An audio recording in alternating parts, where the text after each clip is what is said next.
ராமதாஸ் வீட்டில் ஒட்டு கேட்பு கருவி, அன்புமணி திடீர் கைது, ஒட்டுமொத்தமாக குவியும் பாமகவினர். அதாவது தனது வீட்டில் யாரோ ஒட்டு கேட்கும் கருவியை வைத்திருந்ததாகவும் தனியார் டிடெக்டிவ் ஏஜென்சி மூலம் அதனை கண்டறிந்ததாக கூறியிருக்கிறார் பாமக நிறுவனரான ராமதாஸ். இந்த நிலையில்தான் அந்த ஒட்டு கேட்கும் கருவியில் இன்டர்நேஷனல் சிம் கார்டு இருந்ததாகவும் அதன் விலை சுமார் 4.5 லட்சம் என தகவல் வெளியாகி உள்ளது.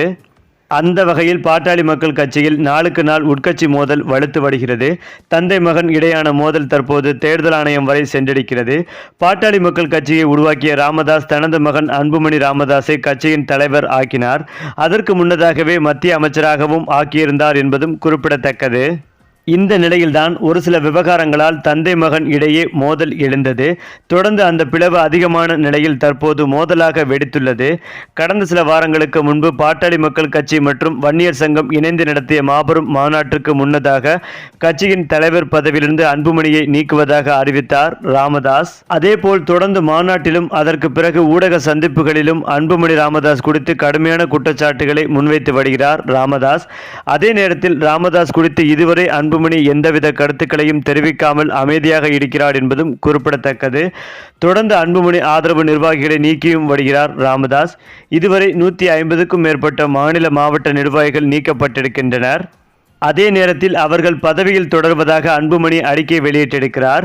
இந்த நிலையில்தான் வழக்கம் போல் வியாழக்கிழமை செய்தியாளர்களை சந்தித்த பாமக நிறுவனர் ராமதாஸ் அடுக்கடுக்கான குற்றச்சாட்டுகளை முன்வைத்தார்.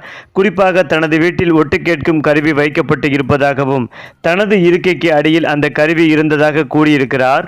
உண்மையில் ராமதாஸ் வீட்டில் பேசும் விஷயங்கள் அனைத்தும் வெளியே கசிந்ததாகவும் வேலையாட்கள், பணியாளர்கள், ஓட்டுநர் உட்பட அனைவரையும் வெளியே அனுப்பிவிட்டு முக்கிய நிர்வாகிகளுடன் பேசிய பேச்சு கூட கசிந்த நிலையில் யாரோ தனது வீட்டில் ஒட்டு கேட்கும் கருவி வைத்திருக்கலாம் என சந்தேகம் ஏற்பட்டதாக சொல்லப்படுகிறது. அப்போதுதான் ராமதாஸின் இருக்கைக்கு அடியில் ஒரு ஒட்டு கேட்கும் கருவி இருந்திருக்கிறது. லண்டனில் இருந்து அந்த கருவி வரவழைக்கப்பட்டதாகவும் ராமதாஸ் கூறியிருந்தார். இந்த நிலையில்தான் அந்த ஒட்டு கேட்கும் கருவியின் தொழில்நுட்ப ரகசியங்கள் குறித்து சமூக வலைதளங்களில் சில ராமதாஸ் ஆதரவாளர்கள் பதிவேற்றும் வருகின்றனர். அந்த வகையில் லண்டனில் இருந்து அந்த கருவி வாங்கப்பட்டிருக்கிறது. அதன் விலை 4 முதல் 4.5 லட்சம் இருக்குமாம்.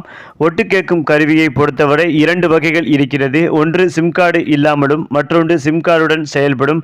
சிம் கார்டு இல்லாமல் செயல்படும் கருவி மூலம் 500 மீட்டர் சுற்றளவில் தகவல்களை கேட்க முடியும். ஆனால் ராமதாஸின் வீட்டில் இருப்பது இன்டர்நேஷனல் சிம் பொருத்தப்பட்ட ஒரு ஒட்டு கேட்கும் கருவியாம். அதன் மூலம் எங்கிருந்து வேண்டுமானாலும் தகவல்களை கேட்க முடியும்.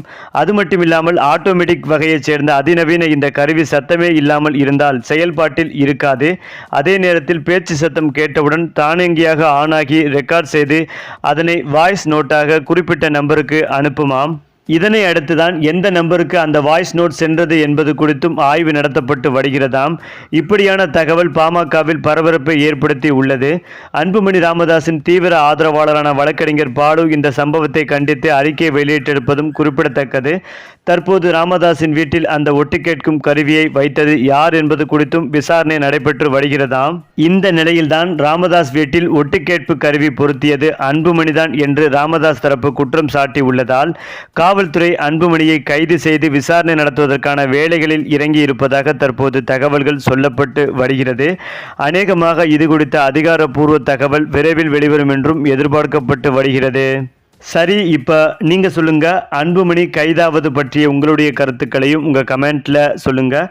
மேலும் இந்த வீடியோ உங்களுக்கு பிடித்திருந்தால் லைக் பண்ணுங்கள், ஷேர் பண்ணுங்கள், மறக்காமல் நம்முடைய சேனலை சப்ஸ்கிரைப் பண்ணிக்கங்க.